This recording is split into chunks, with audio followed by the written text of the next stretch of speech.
Olivier Cadic, on va revenir sur ces sujets, mais d'abord on va regarder les unes de la presse régionale. D'abord la une du Télégramme et beaucoup de unes régionales. D'ailleurs ce matin, sur ce coup de chaud en France, les métiers qui trinquent avec la chaleur dans une blanchisserie, avec le fer à repasser sur les toits ou le bitume brûlant. Beaucoup sont mis à rude épreuve avec les températures actuelles. La deuxième une, c'est celle de Var Matin. Location familiale, la chasse aux fraudeurs, bonne foi et escroquerie. 30 millions d'euros sont versés chaque année de façon abusive par la caisse d'allocation familiale du Var. Et puis la dernière une, c'est celle de l'Alsace. Fessenheim, quand le RN nie l'évidence. Il y a eu un vote mercredi soir à l'Assemblée nationale au cours duquel les députés du Rassemblement national ont fait adopter un amendement prévoyant la remise en service de la centrale alsacienne. Or, l'autorité de sûreté nucléaire souligne le caractère irréversible du processus de démantèlement entamé depuis 5 ans. Quelle une choisissez-vous ? Écoutez, je ne sais pas, la chasse aux fraudeurs.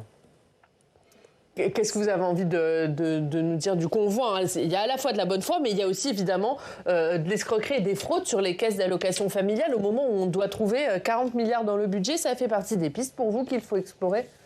Écoutez, c'est vraiment terrible pour tous ceux qui payent, qui participent au budget de l'État, qui travaillent dur, de savoir qu'il y a des gens qui profitent du système pour lequel chacun contribue et finalement qui non seulement ne participent pas parfois, mais qui au contraire le tirent vers le bas. Malheureusement, c'est une problématique qui ne va pas que l'on n'observe pas que dans le Var, on l'observe aussi à l'étranger. C'est un vrai sujet aussi pour certains retraités à l'étranger. On avait observé que parfois ils ne mouraient pas. Et je me souviens du consul général Agadir qui avait convoqué une personne qui avait sur le papier plus de 110 ans et qu'il pensait qu'on lui amènerait un certificat de décès. Mais non, il y a une personne qui arrive en ambulance avec le maire de la ville. Il lui a dit, écoutez, je ne sais pas certifier si cette personne est bien la personne en question. Mais ce que je peux vous dire, c'est que vous devriez en parler au livre des records parce qu'elle serait dans le guide. Donc on voit bien la difficulté que l'on a parce qu'il y a des gens qui jouent avec le système et il faut effectivement faire évoluer nos outils pour pouvoir être absolument ferme, parce que c'est un respect à avoir pour tous ceux qui contribuent, qui payent et qui travaillent dur pour que le système existe. On va évidemment parler longuement du conflit entre Israël et l'Iran et Donald Trump hier soir qui dit qu'il prendra sa décision sur une attaque des États-Unis en appui d'Israël d'ici 2 semaines. Est-ce que ces 2 semaines, selon vous, elles montrent qu'il hésite ou au contraire, il veut remettre de l'incertitude dans le conflit ? Il y a la veille, je crois que c'était dans les 24 heures que la décision devait se prendre. Maintenant, c'est 2 semaines. Il fait venir un certain nombre de forces vers le théâtre d'opération. Donc, c'est une démonstration justement de puissance pour montrer qu'il est en capacité d'épauler Israël. Israël, c'est un pays de 10 millions d'habitants qui, donc, là, attaque directement un pays de 92 millions d'habitants. Donc on imagine mal Israël se confronter seul à l'Iran. Et puis je crois qu'ils ont fixé des buts de guerre qui étaient d'empêcher l'Iran d'avoir la capacité d'avoir une arme atomique, ce qui se comprend, puisque c'est leur existence qui est en jeu. Il ne faut pas oublier que dans la constitution de la République islamique, il y a justement cette volonté de prendre le leadership sur la zone et donc de s'en prendre à l'État d'Israël. Mais juste pour vous, c'est quoi le but de guerre quand Israël a attaqué ? C'était démanteler le programme nucléaire iranien ou c'était faire tomber le régime ? Au départ, ce qui était annoncé, c'était démanteler le programme nucléaire. Vous pensez que c'était le vrai but de guerre ? Derrière, il n'y a pas une volonté de faire tomber le régime ? C'est ce qui est annoncé. Ça paraît quand même un petit peu ambitieux pour un pays de 10 millions d'habitants, de s'en prendre un pays de 90 millions pour faire tomber le régime à distance, puisqu'ils ne vont pas aller envahir l'Iran.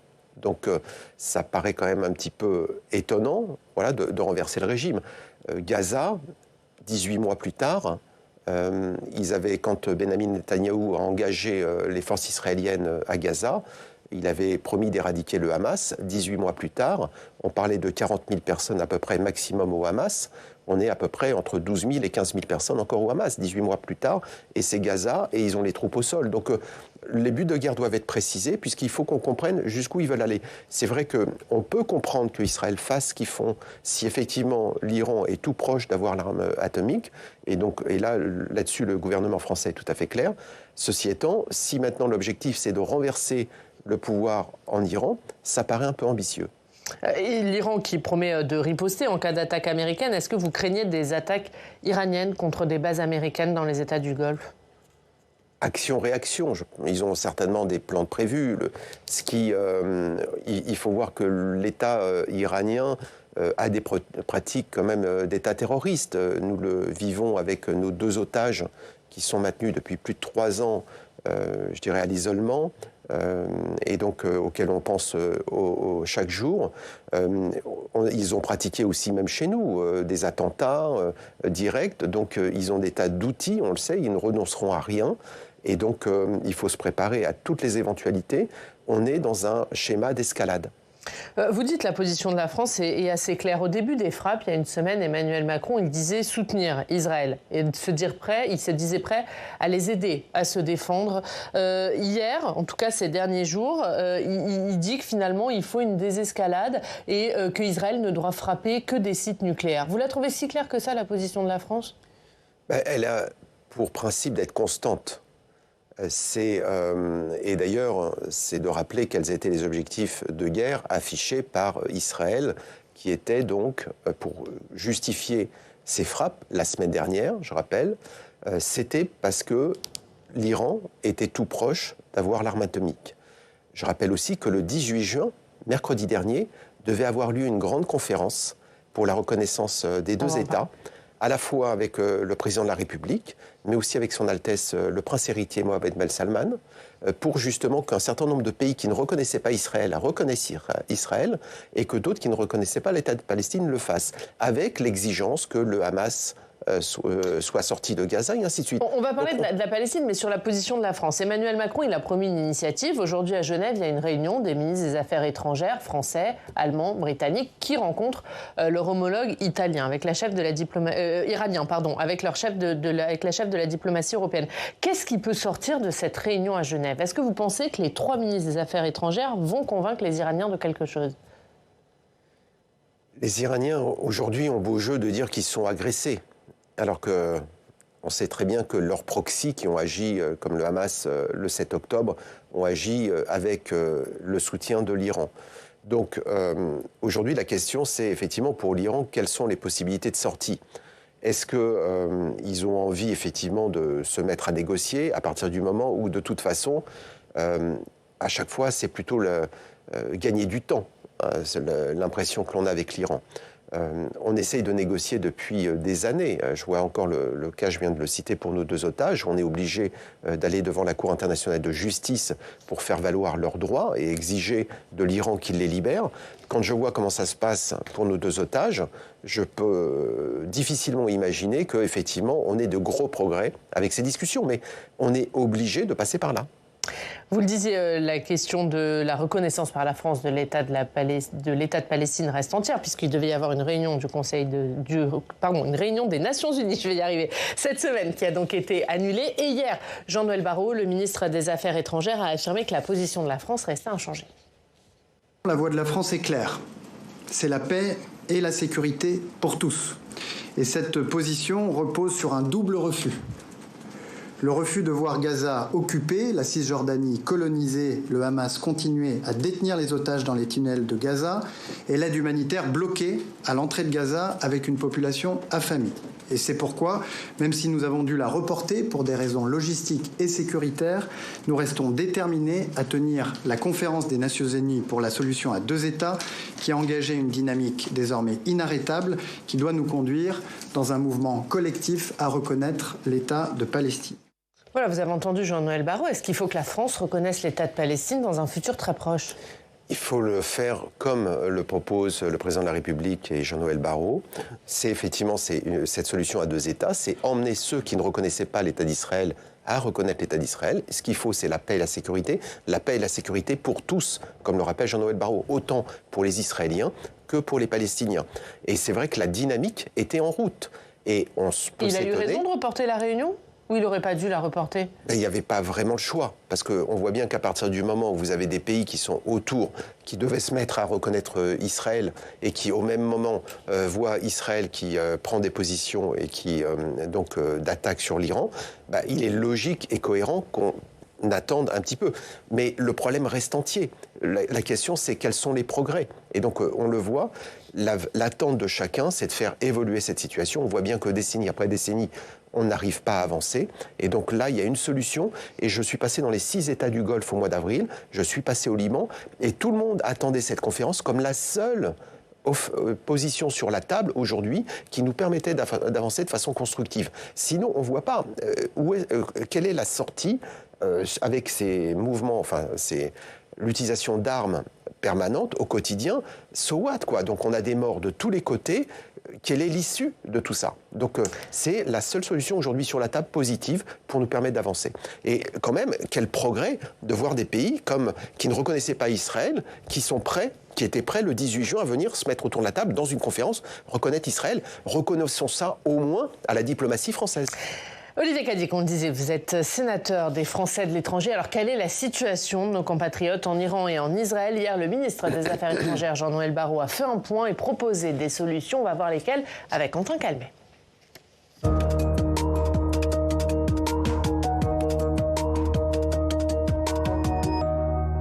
Bonjour Oriane, bonjour Olivier Cadic. Bonjour. Et Quentin, 6 jours après le déclenchement du conflit au Moyen-Orient, le gouvernement français a donc présenté des solutions pour nos compatriotes présents en Israël et en Iran. Exactement, parlons déjà des 900 Français ou binationaux présents en Iran qui se sont signalés auprès de l'ambassade. Tous doivent aujourd'hui faire preuve de la plus grande prudence face à cette situation très dangereuse. Ceux qui souhaitent quitter l'Iran vont pouvoir le faire par la route vers le nord du pays, a dit hier le ministre des Affaires étrangères. Un convoi doit même partir dans 2 pays en fin de semaine pour les personnes qui veulent faire le chemin, qui ne peuvent pas faire le chemin par eux-mêmes. Écoutez, hier, Jean-Noël Barrot. En Iran, tous les Français qui souhaitent quitter le pays et qui ne se sont pas encore fait connaître auprès de nos services sont invités à se signaler dès que possible à notre ambassade. Le passage est possible sans visa vers l'Arménie et la Turquie dont les frontières sont ouvertes. Voilà, l'Arménie et la Turquie, c'est donc dans le nord-ouest de l'Iran. Le chemin pour s'y rendre depuis Téhéran, où se trouve une grande partie de nos ressortissants, ce n'est pas une route facile, on peut le dire, puisque plusieurs zones dans l'itinéraire ont été bombardées depuis vendredi. C'est un passage accidenté avec d'importantes montagnes. Le ministre qui a précisé que des équipes étaient déployées depuis hier à la frontière de ces 2 pays pour, je cite, accueillir nos ressortissants et faciliter les éventuelles démarches consulaires.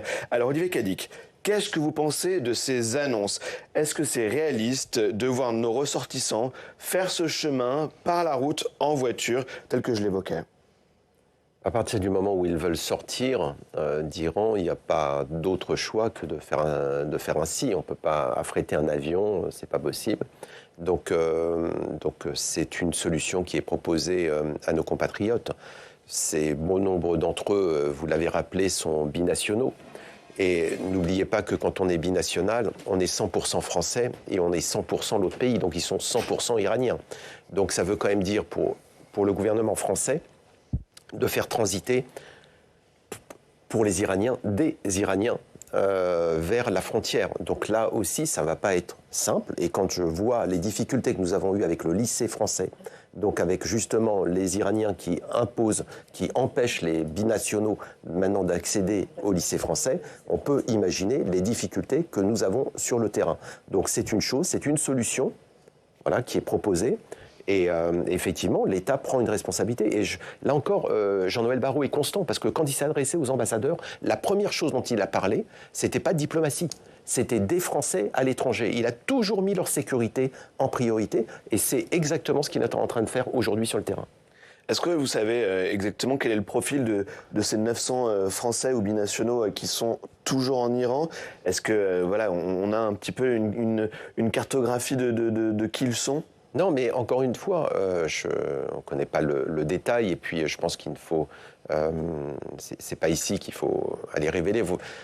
Faut voir quand même que nous sommes dans une situation où on a 2 Français qui sont détenus indûment depuis plus de 3 ans. Et donc on est quand même avec cette problématique-là quand même qui est sur la table. Excusez-moi, mais je ne lâcherai pas le point, parce que nous sommes en face de gens d'un État qui est un État terroriste. Donc effectivement, la France fait ce qu'elle peut aujourd'hui, ce ne sont pas des conditions que nous avons choisies. Il y a une attente potentielle. Ces Français vont se faire connaître. Le problème souvent, c'est que pour les Iraniens, ce ne sont pas des Français, mais ce sont des Iraniens. Et donc ça aussi, ça va être un sujet. Donc il va falloir le faire de façon très mesurée, sans show. Et puis on va voir ce qu'on va réussir à faire, ce qu'ils vont réussir à faire. Mais ceci étant, c'est déjà un défi. Et c'est déjà très fort qu'ils se le proposent et qu'ils admettent qu'il faut répondre à une demande éventuelle. Et Jean-Noël Barrot, Quentin, il a également évoqué les Français présents en Israël. Voilà, on parle là de 150 000 de nos ressortissants français en Israël. Les Français qui souhaitent rentrer en France peuvent continuer à le faire en gagnant par la route, là encore, la Jordanie et l'Égypte, cette fois-ci, pays depuis lesquels des vols continuent d'être opérés, notamment à Amman en Jordanie et à Sharm el-Sheikh en Égypte, 2 aéroports internationaux. Des liaisons par bus sont prévues une fois la frontière passée pour acheminer nos ressortissants jusqu'aux 2 aéroports que je mentionnais. Le ministre qui a précisé que le personnel diplomatique en Iran et en Israël n'était pas évacué. Là encore, qu'est-ce qu'on peut dire de la solution proposée par l'exécutif? Il n'y avait pas d'alternative, là aussi, en Israël pour nos ressortissants? C'est une solution pragmatique. Il y a toujours la solution par bateau qui est aussi possible, qu'on avait étudiée au mois de juillet dernier, par exemple pour le Liban, qui était une solution qui est prête, et donc avec un stop évidemment à Chypre, ce sera éventuellement possible, mais là aujourd'hui, il faut être pragmatique. C'est pas si loin que ça. Vous savez, Israël, c'est un peu grand comme la Gironde, donc c'est pas du tout les problématiques que vous avez exprimées précédemment avec, vous choque pas, en fait. Avec l'Iran. Non, c'est encore une fois, c'est très pragmatique. Et c'est déjà, faut savoir que déjà beaucoup de Français l'ont utilisé. Certains sont sortis déjà par Amman, d'autres sont sortis par l'Égypte. Donc effectivement, et donc il y a les bus qui doivent être prêts à la frontière en Égypte. La problématique, c'est effectivement que ce soit sécurisé. N'oubliez pas non plus que les autorités israéliennes disent aux Israéliens de ne pas quitter le territoire. Donc là aussi, quand vous avez des binationaux, ils sont 100% français, 100% israéliens. Si d'un côté, il y a le gouvernement Netanyahou qui leur dit surtout partez pas, et nous qui leur disons partez, on n'a pas dit partez, on a dit si vous voulez partir, nous vous accompagnons. Il y a une solution. Oui, une dernière question. Il y a dans son discours, Jean-Noël Barrot qui a remercié les élus des Français de l'étranger, comme vous. Vous êtes directement amené à conseiller ces Français. Vous pouvez nous raconter un petit peu qu'est-ce que vous avez pu faire dans la situation actuelle? C'est tout simplement, vous savez, c'est quoi? C'est des messages sur votre post Facebook? Dans ce domaine-là, ce sont des appels à la fois de familles qui ont un proche. C'était ça, je pense à une Française de Londres qui me dit « J'ai mes 2 filles qui étaient en Israël pour un mariage. Comment est-ce qu'on peut faire ?» Et donc, je lui ai donné les solutions. Qu'est-ce que je fais? En fait, vous avez les solutions qui sont indiquées au niveau du ministère avec le centre de crise. Oui. Donc, vous rappelez... Effectivement, bien souvent, vous rassurez les gens. Moi, je dis souvent, quand ils me disent « Mais alors, qu'est-ce que je dois faire ?» Eh bien, je leur dis toujours, vous voyez, quand c'est la solution proposée par le gouvernement, et j'étais avant-hier avec Laurent Saint-Martin, on a passé 1 heure ensemble mardi après-midi, on a discuté de ce sujet-là. À partir du moment où ils me disent « Voilà comment c'est préparé », je leur dis « Si c'était ma fille, j'irais, je lui dirais, fais ça. » Et donc, c'est rassurer, et c'est un accompagnement psychologique souvent. Merci Quentin, on se retrouve dans une demi-heure? Exactement, on parlera dans le club de l'actualité parlementaire autour de cette crise entre l'Iran et Israël. Ce sera effectivement à suivre. À tout à l'heure, Quentin, on va continuer à parler de ces sujets. Dans ce contexte géopolitique compliqué, on va parler des questions de défense avec nos partenaires de la presse régionale. On va aller à Bordeaux, on retrouve Jefferson des Sports. Bonjour Jefferson, merci beaucoup d'être avec nous, journaliste à Sud-Ouest, spécialiste des questions de défense. Jefferson, on va parler du sommet de l'OTAN. Il aura lieu mardi et mercredi prochain à La Haye, un sommet qui s'annonce crucial pour les 32 membres de l'Alliance. Oui, bonjour Oriane, bonjour Olivier Cadic. Mardi à La Haye, aux Pays-Bas, vous l'avez dit, les Alliés devraient satisfaire à l'une des principales exigences de Donald Trump et annoncer qu'ils sont prêts à consacrer 5% de leur PIB à leur défense, dont 3,5% à l'achat d'armements, ce qui représente des investissements considérables. Olivier Cadic, la France consacre elle déjà 2,1% de son PIB à sa défense. Est-ce que vous pensez qu'elle aura les moyens d'une telle ambition, sachant qu'elle cherche par ailleurs 40 milliards d'euros d'économies? La question est très très bien posée, parce qu'effectivement, il faut voir quelles sont nos priorités. En 1960, la France consacrait 5% de son PIB à la défense. C'était 1960. En 1980, c'était encore la guerre froide, on était à 3,7%. C'est l'objectif que le président de la République nous a fixé avec la prochaine LPM d'ici 10 ans. La loi de programmation militaire. C'est ça. Donc effectivement, c'est un objectif. Il faut se fixer des objectifs, sinon on est sûr de ne pas les atteindre. La question aujourd'hui à laquelle nous avons à faire face, c'est une progression de la menace militaire. Nous le voyons avec M. Poutine. M. Poutine, c'est quelqu'un qui envoie ses troupes avec 1000 à 1200 pertes par jour. Donc il aura bientôt 1 million de morts sur ce conflit en Ukraine. Si on veut que M. Poutine ne nous attaque pas, il faut que le niveau de défense de l'Union européenne soit au niveau de sa capacité économique. Et à ce moment-là, le problème Poutine sera réglé. L'Europe sera tellement forte qu'il ne cherchera pas à la menacer. Donc effectivement, ça passe par des choix budgétaires. Il faut que la France, que la population française prenne conscience des menaces d'un nouveau genre auquel nous avons à faire face et qu'il vaut mieux se faire mal budgétairement et prendre un peu moins sur le social et un peu plus pour sa protection. Parce que quand ce sera trop tard, ce sera trop tard. Et quand on voit le résultat en Ukraine, quand on voit Borodianka, Boutcha, comme je l'ai vu 2 semaines après que les Russes soient repartis, c'est quelque chose que je ne veux pas pour mon pays. J'ai compris ce jour-là, en étant à Borodianka, ce que me disait mon père, tu ne peux pas comprendre tant que tu n'as pas connu la guerre. J'ai vu ce que ça voulait dire en Ukraine, c'est ce que je ne veux pas pour mon pays. Et donc, effectivement, cet effort, nous allons tous devoir le faire collectivement. Et justement, Jefferson, vous avez une deuxième question sur l'Ukraine. Oui, et sur ce sommet de l'OTAN, surtout puisque à La Haye, les alliés devraient réaffirmer leur solidarité. Le message s'adressera autant à Donald Trump qu'à Vladimir Poutine. Vous venez d'en parler, Olivier Cadic. Simplement, dans ce contexte que l'on connaît, donc guerre, agression russe en Ukraine et menace de désengagement américain en Europe, est-ce que vous pensez que l'article 5 de l'OTAN qui consacre, et en tout cas qui incarne la solidarité militaire, est toujours d'actualité? En tout cas, est-ce qu'il est fragilisé selon vous? En réalité, derrière tous les effets d'estrade et toutes les grandes déclarations, il y a un principe de réalité qui finit par s'imposer à chacun. Et ce principe de réalité, nous le voyons.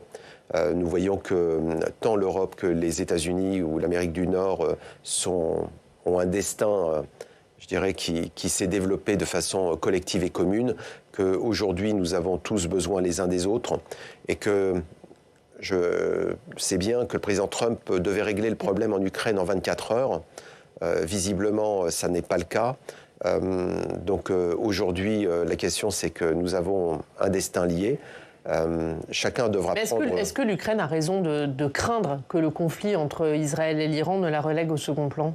Mais aujourd'hui, ce qui est à craindre encore plus, c'est l'escalade à venir. C'est qu'il y a 3 semaines, il y avait Shangri-La à Singapour, que le ministre de la Défense australien, philippin, américain expliquait que la Chine s'arme à toute vitesse, que jamais il y avait eu autant de menaces en mer de Chine que depuis la fin de la Deuxième Guerre mondiale. C'est que nous sommes dans un phénomène d'escalade et que le prochain coup, c'est quoi? Le prochain coup, c'est là-bas que ça va se passer. Donc il faut quand même voir qu'on a un phénomène d'escalade qui a commencé avec l'agression de la Russie en Ukraine, que maintenant nous avons le conflit Israël-Iran qui est avéré, mais je rappelle qu'au début 2023, j'avais dit que c'était un scénario d'escalade d'avoir ce conflit, et maintenant je vous dis que dans 2 ans, 2027, Xi Jinping a déjà annoncé que la Chine devait être prête à envahir Taïwan, et que si il s'attaque à Taïwan, les effets sur l'Europe au niveau économique seront bien plus importants que ce que nous vivons avec l'Ukraine. Donc il faut commencer à prendre en compte ce phénomène d'escalade globale auquel nous sommes confrontés, et c'est pour ça que nous devons nous y préparer, et il faut effectivement rappeler le principe de solidarité auquel nous sommes confrontés. Donc venir isoler l'Ukraine aujourd'hui sur ce spectacle géopolitique qui occupe la planète et qui fait que nous n'avons jamais eu autant de conflits sur la planète depuis la fin de la Deuxième Guerre mondiale, il faut prendre la problématique dans sa globalité. Un dernier mot, parce que cette semaine au Sénat, il y avait M. Stefanchuk, le président de la Rada, le Parlement ukrainien. Il a lancé un appel. Que peut faire le Parlement? Que peut faire le Sénat français aujourd'hui? C'est soutenir, comprendre que la question, ça n'est pas de est-ce qu'on doit mourir pour l'Ukraine? Est-ce qu'on doit mourir pour Taïwan? Non, la question c'est est-ce qu'on est prêt à défendre nos libertés? C'est ça la question que nous devons tous nous poser. Et si nous ne voulons pas avoir à envoyer nos enfants sur le front, il faut effectivement armer l'Ukraine, il faut effectivement armer l'Europe de façon à ce que l'adversaire, la Russie, la Chine, demain, ne s'en prennent pas aux démocraties. On va remercier Jefferson des Sports. Merci beaucoup Jefferson d'avoir été avec nous. La une de Sud-Ouest, c'est un tout autre sujet. Cette question, fait-il trop chaud pour travailler? Question d'actualité aujourd'hui, vu des températures sur le pays et particulièrement chez vous dans le Sud-Ouest. Merci beaucoup. Merci Jefferson d'avoir été avec nous. Évidemment, à très vite. Merci Olivier Cadic d'avoir été notre invité pendant cette première demi-heure. On va évidemment continuer à parler de ce conflit entre Israël et l'Iran, mais également de l'Ukraine tout au long de cette émission et tout de suite avec le député européen Sandro Gozzi qui nous rejoint.